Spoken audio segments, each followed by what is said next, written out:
21ನೇ ತಾರೀಕಿನಿಂದ ಜುಲೈ 21ನೇ ತಾರೀಕಿನಿಂದ ಅಧಿವೇಶನ ಶುರುವಾಗಿದೆ. 2 ವಾರ ಆಯ್ತು ಈಗ. ಕಾಂಗ್ರೆಸ್ ಮತ್ತು ಅದರ ಮಿತ್ರ ಪಕ್ಷಗಳು ಪಾರ್ಲಿಮೆಂಟ್ ಅನ್ನ ನಡೀಲಿಕ್ಕೆ ಬಿಡ್ತಾ ಇಲ್ಲ.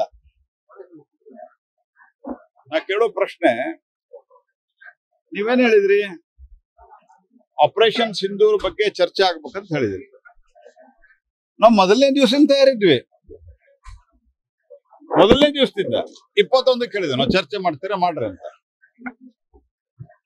ಮತ್ತೆ ನನಗಿದು ವೈಯಕ್ತಿಕವಾಗಿ ಗೊತ್ತದ, ಯಾಕಂದ್ರ ಇದೇನು ನಾವು ಸರ್ಕಾರದಿಂದ ಏನು ಹೆಂಗ್ ನಡೆಸ್ಬೇಕು ಏನ್ ನಡೆಸ್ಬೇಕು ಅಂತ ಏನು ಒಂದು ಸಣ್ಣ ಇನ್ಫಾರ್ಮಲ್ ಮಂತ್ರಿಗಳ ಒಂದು ತಂಡ ಇರ್ತದೆ. ಆ ತಂಡದಾಗ ನಾನು ಇದ್ದೇನೆ.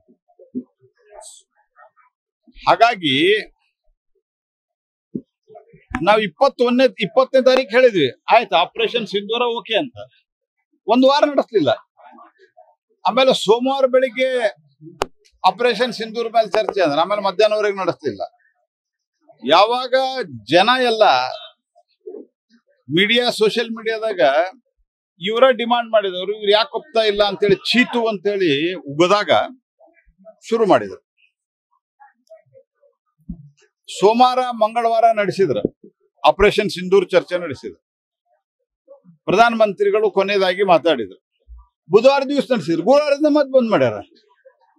ನಂಗೇನು ಕಾಂಗ್ರೆಸ್ ಪಾರ್ಟಿಗೆ ಏನು ಪೂರಾ ದಿವಾಳಿ ಆಗ್ಯಾರ. ಅವ್ರು ಬೌದ್ಧಿಕವಾಗಿಯೂ ದಿವಾಳಿ ಆಗ್ಯಾರ. ಕರ್ನಾಟಕದಾಗ ಆರ್ಥಿಕವಾಗಿ ಬೌದ್ಧಿಕವಾಗಿ ಎರಡೂ ದಿವಾಳಿ ಆದ್ರ ದೇಶದೊಳಗ ಕಾಂಗ್ರೆಸ್ ಪಾರ್ಟಿ ರಾಹುಲ್ ಗಾಂಧಿ ಅವರ ನೇತೃತ್ವದಲ್ಲಿ ಸಂಪೂರ್ಣವಾಗಿ ಬೌದ್ಧಿಕ ದಿವಾಳಿ ತೋರ್ಸನ ಆಗಿದೆ. ಯಾಕೆ ನಡೆಸ್ಲಿಕ್ಕೆ ಕೊಡ್ತಾ ಇಲ್ಲ ಅನ್ನೋದು ನಮಗಂತೂ ಅರ್ಥ ಆಗಿಲ್ಲಪ್ಪ ಇಲ್ಲಿವರೆಗೆ. Why they are not allowing the parliament to function? I am not able to understand. ಹಾಗಾಗಿ ಈಗ ಸ್ಪೆಷಲ್ ಇಂಟೆನ್ಸಿವ್ ರಿವಿಷನ್ ಸರ್ ಬಂದ್ ಚರ್ಚೆ ಆಗ್ಬೋದು. ಇದು ಮೊದಲೇ ಚರ್ಚೆ ಆಗಿಲ್ಲ. ಮತ್ತು ಯಾವುದೇ ಸಂವಿಧಾನಿಕ ಸಂಸ್ಥೆಗಳ ಚರ್ಚೆ ಲೋಕಸಭೆಯಲ್ಲಿ ಸಾಮಾನ್ಯವಾಗಿ ಈ ಹಿಂದೆ ಬಲರಾಮ್ ಜಾಖಡ್ ಅವರು ಸ್ಪೀಕರ್ ಇದ್ದಾಗ ಅವರು ರೂಲಿಂಗ್ ಕೊಟ್ಟಾರ. ಗವರ್ನರು, ಸುಪ್ರೀಂ ಕೋರ್ಟು, ಚುನಾವಣಾ ಆಯೋಗ ಇವ್ರ ಬಗ್ಗೆ ಚರ್ಚೆ ಮಾಡತಕ್ಕದ್ದಲ್ಲ ಅಂತ ಹೇಳಿ ಕಾಂಗ್ರೆಸ್ನವರಿದ್ದಾಗ ಅವ್ರು ಕೊಟ್ಟಿದ್ದಾರೆ. ಯಾಕಂದ್ರ ಅದು ನಿತ್ಯದ ಅವರ ಆಡಳಿತ ಅದ. ಮತ್ತೆ ಇದ್ರೊಳಗ SIR ಸ್ಪೆಷಲ್ ಇಂಟೆನ್ಸಿವ್ ರಿವಿಷನ್ ದೊಳಗ ಯಾವುದೂ ಹೊಸದಿಲ್ಲ. ಮೊದಲು ಏನ್ ಮಾಡಿದ್ದ ಅದ. There is absolutely no change. ಆದ್ರೂ ಅದರ ಹೆಸರ ಮೇಲೆ ನಿಲ್ಲಿಸುವಂತ ಪ್ರಯತ್ನವನ್ನ ಏನ್ ಮಾಡ್ತಾ ಇದ್ದಾರೆ ಕಾಂಗ್ರೆಸ್ ಪಾರ್ಟಿ. ಚರ್ಚೆ ನಡೆದ್ರ, ಕಾಂಗ್ರೆಸ್ ಮತ್ತು ಅದರ ಮಿತ್ರ ಪಕ್ಷಗಳು ಚರ್ಚೆ ನಡೆದ್ರ ಹೆಂಗ ಆಪರೇಷನ್ ಸಿಂಧೂರದಲ್ಲಿ ಅವರು ಹೂರಣ ಹೊರಗ್ ಬಿತ್ತಲ್ಲ, 10 ವರ್ಷದೊಳಗೆ ಪ್ರಮುಖವಾದಂತಹ ಒಂದು 27-28 ಘಟನೆ ಬಾಂಬ್ ಬ್ಲಾಸ್ಟ್ ಆಗಿದ್ರು ಸಹಿತ ಒಂದೇ ಒಂದು ಆಕ್ಷನ್ ಪಾಕಿಸ್ತಾನದಲ್ಲಿ ತಗೊಳ್ಳಾರ್ದೆ ನಮಗ್ ಪ್ರಶ್ನೆ ಮಾಡಿದ್ರು. ಯಾವಾಗ ಎಲ್ಲ ಉತ್ತರಗಳನ್ನ ನಾವು ನೇರವಾಗಿ ಕೊಟ್ವಿ. ಮುಂಬೈ ಆದಾಗ ಏನಾಯ್ತು, ನೀವೇನ್ ಮಾಡಿದ್ರಿ ಅಂತ. ಈಗ ಇದ್ರಾಗೂ ಸಿಕ್ಕಾಗ್ತೀವಿ ಅನ್ನೋ ಕಾರಣಕ್ಕಾಗಿ ಚರ್ಚೆ ನಡೆಸಲಿಕ್ಕೆ ಕಾಂಗ್ರೆಸ್ ಪಾರ್ಟಿ ಲೋಕಸಭೆಯೊಳಗ ಯಾವುದೇ ವಿಷಯದಲ್ಲಿ ಚರ್ಚೆ ನಡೆಸಲಿಕ್ಕೆ ತಯಾರಿಲ್ಲ. ಲೋಕಸಭೆ ಕಲಾಪಕ್ಕೆ ಭಂಗವನ್ನ ತರ್ತಾ ಇದೆ. ನಾ ಕೇಳುದು ರಾಹುಲ್ ಗಾಂಧಿಗೆ ಮತಗಳ್ಳತನ ಆಗಿದೆ ಅಂತ ಹೇಳ್ಯಾರ ಅವ್ರು. ಮತಗಳ್ಳತನ ಆಗಿದ್ರೆ 1 ವರ್ಷ ಏನ್ ಮಕ್ಕೊಂಡಿದ್ರಿ, ಕತ್ತಿ ಕಾಯ್ತಿದ್ರ ಅಲ್ರಿ? 2023 ಮತಗಳ್ಳತನ ಆಗಿರಲಿಲ್ಲ. ನಂಗಾರ 136 ಸೀಟ್ ಬಂದವ್. ನೀವು ಅಯೋಗ್ಯರು, ನಿಮ್ಗೆ ಅಯೋಗ್ಯರಿಗೆ ಓಟ್ ಹಾಕಿದೀವಿ ಅಂತ ಹೇಳಿ ಜನ ಶಪಿಸ್ತಾ ಇದ್ದಾರೆ. ಈಗ 136 ಸೀಟ್ ಕೊಟ್ಟ ನಂತರ ಲೋಕಸಭೆ ಒಳಗೆ ಸೋತ್ ಮೇಲೆ ಮತಗಳ್ಳತನ ಆಗ್ಯಾವ. ಇಲೆಕ್ಟ್ರಾನಿಕ್ ವೋಟಿಂಗ್ ಮಷಿನ್ ಸರಿ ಇಲ್ಲ, EVM ಸರಿ ಇಲ್ಲ, ಆಯೋಗ ಸರಿ ಇಲ್ಲ. ಎದಕ್ ಪ್ರತಿಭಟನೆ ಮಾಡ್ತೀರಿ? ಎದಕ್ಕಂತ ಅಲ್ಲಲ್ಲ, ನಾ ಹೇಳೋದು ಪ್ರಶ್ನೆ ಇರೋದು, ಈ ಒಂದು ವರ್ಷದ ಹಿಂದೆ ಚುನಾವಣೆದಾಗ ನೀವು ಗೆದ್ದೀರಿ. ಜಾರ್ಖಂಡದಾಗ ನಿಮ್ಮ ಮಿತ್ರ ಪಕ್ಷ ಗೆದ್ದದ, ನೀವು ಗೆದ್ದಿಲ್ಲ. ನಿಮ್ಮ ಅಯೋಗ್ಯತನ ನಾವೇನ್ ಮಾಡಕ್ಕಾಗತ್ತ? ನಿಮ್ ಮಿತ್ರ ಪಕ್ಷ ಗೆದ್ದ, ನಾವು ಸೋತೀವಿ. ಆದ್ರೆ ನಾವು ಪ್ರಿನ್ಸಿಪಲ್ ಅಪೋಸಿಷನ್ ಪಾರ್ಟಿ ನಿಮ್ಮಂಗ ರೂಟ್ ಔಟ್ ಆಗಿ ಹೋಗಿಲ್ಲ. ಎಲ್ಲ ಬೇರೆ ಸಹಿತ ಕಿತ್ತೋಗಿದಾರಲ್ಲ ಕಾಂಗ್ರೆಸ್ ಕಸ ಹಳ್ಳಿಯೊಳಗೆ ರೈತರು. ಹಂಗಾಗಿಲ್ಲ. ನಾವು ಒಂದು ಪ್ರಮುಖ ವಿರೋಧ ಪಕ್ಷ ಆಗಿ ನಮಗ ಮತ್ತು ಹೇಮಂತ ಬಿಶ್ವಾಸ್ ಅವರ ಪಾರ್ಟಿಗೆ, ಹೇಮಂತ ಸೊರೇನ್ ಪಾರ್ಟಿಗೆ ಒಂದು 10 ಡಿಫರೆನ್ಸ್ ಅದ ಅಷ್ಟೇ. Otherwise we are in a very comfortable position. ಆದ್ರೆ ಕಾಂಗ್ರೆಸ್ ಪಾರ್ಟಿ ನೋಡ್ರಿ ಎಲ್ಲೆಲ್ಲೇ ಚುನಾವಣೆ ಸ್ಪರ್ಧಿಸಲ್ಲ, ಮಹಾರಾಷ್ಟ್ರದಿಂದ ಎಲ್ಲ ರೂಟ್ ಔಟ್ ಹೋಗ್ಯಾರ. ಯಾವಾಗ ಸೋಲ್ತಾರ, ಮಹಾರಾಷ್ಟ್ರದೊಳಗ ಲೋಕಸಭೆಯೊಳಗೆ ಗೆದ್ರೆ, ನಾ ಹೇಳೋದು ನೀವು ಗಮನ ಇಟ್ಟು ಕೇಳ್ಕೊಡ್ರಿ, ಲೋಕಸಭೆಯೊಳಗೆ ಗೆದ್ರು ಅವಾಗ ಇಲೆಕ್ಷನ್ ಕಮಿಷನ್ ಸರಿ ಇತ್ತು, EVM ಸರಿ ಇತ್ತು. ವಿಧಾನಸಭಾದಾಗ ಸೋತ್ರ ಅವಾಗ ಇಲ್ಲೇ ಸರಿ ಇಲ್ಲ. ಕರ್ನಾಟಕದಾಗ ವಿಧಾನಸಭೆಯೊಳಗ ಗೆದ್ರ, ಲೋಕಸಭೆ ಒಳಗೆ ಸೋತ್ರ ಆವಾಗ EVM ಮತ್ತು ಇಲೆಕ್ಷನ್ ಕಮಿಷನ್ ಸರಿ ಇತ್ತು, ಈಗ ಸರಿ ಇಲ್ಲ.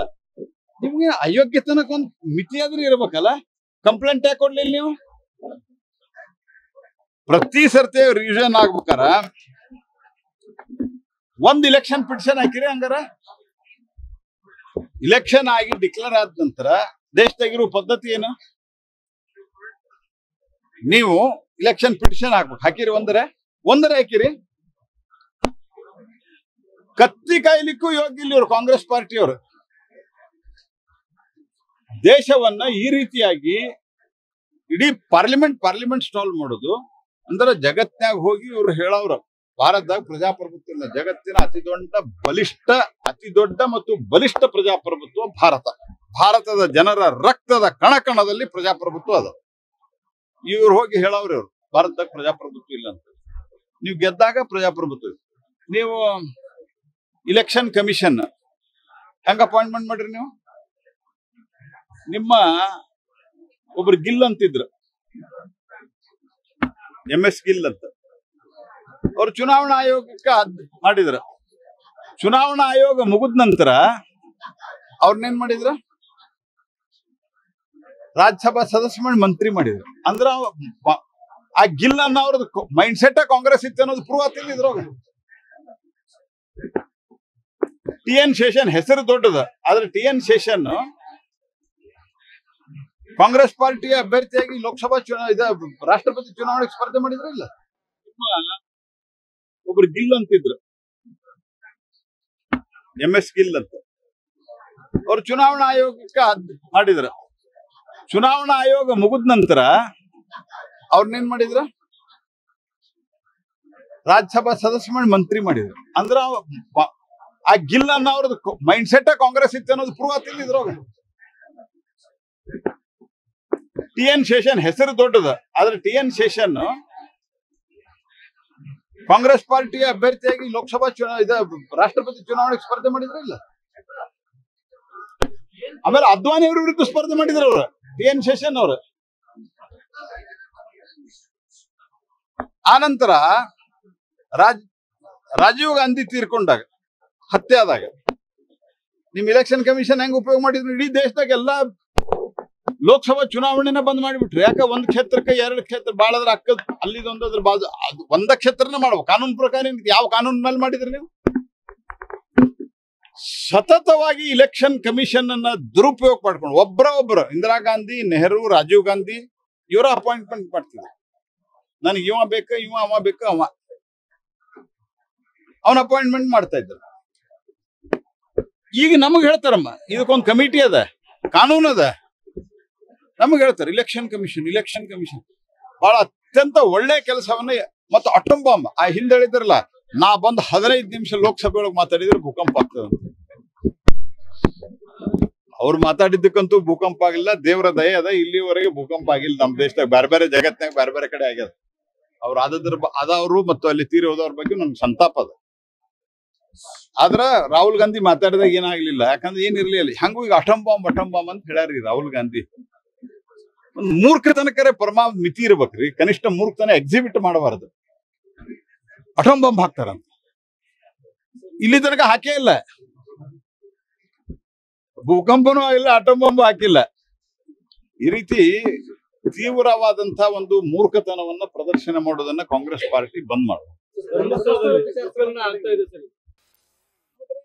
ಧರ್ಮಸ್ಥಳದ ವಿಷಯದಲ್ಲಿ ನಾನು ಹೆಚ್ಚು ಹೇಳುವುದೇನಿಲ್ಲ.